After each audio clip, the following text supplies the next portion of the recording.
যেন না যায়। হ্যাঁ হ্যাঁ, তোমরা গল্পই করো, তোমাদের তো পড়াশুনো কিছু নেই।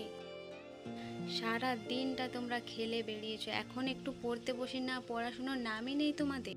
না মা, প্রত্যেকদিন তো পড়তে বসি, আজকে পড়তে বসবো না। কেমন মেঘলা মেঘলা করছে, এখনই ঝড় চলে আসবে, কারেন্ট চলে যাবে। তোমার হাতের নাড়ু খেতে কি যে ভালো লাগে মা, আজকে আমার জন্য নাড়ু বানাও। এখনই তো পড়ার জন্য বাহানা করলি যে কারেন্ট চলে গেলে পড়তে বসা হবে না।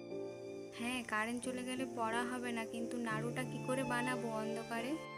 আচ্ছা বাবা, তোর জন্য আমি নাড়ু বানাবো।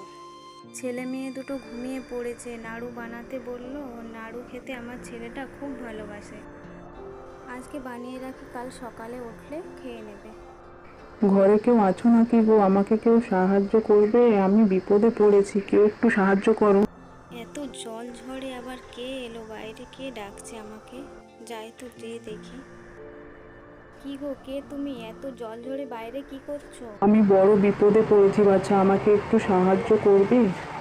হ্যাঁ, কেন সাহায্য করব না? মানুষ হয়ে মানুষের বিপদে যদি সাহায্যই না করলাম, মানুষ হয়ে কি লাভ? তুমি খুব ভালো মনের মানুষ, এখনকার দিনে তো ভালো মানুষ দেখাই যায় না। ঈশ্বর তোমার মঙ্গল করুন। বৃষ্টির মধ্যে ভিজেই যাচ্ছ তো, ঘরে আসো।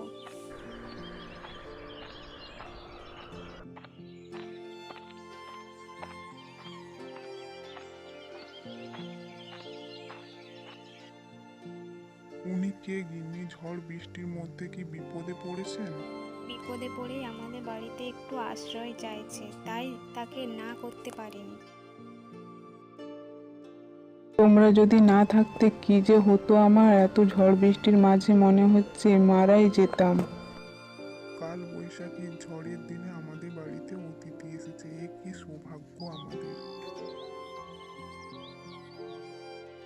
এত সুন্দর আম গাছটা ঝড়ে ভেঙে পড়ে গেল। যা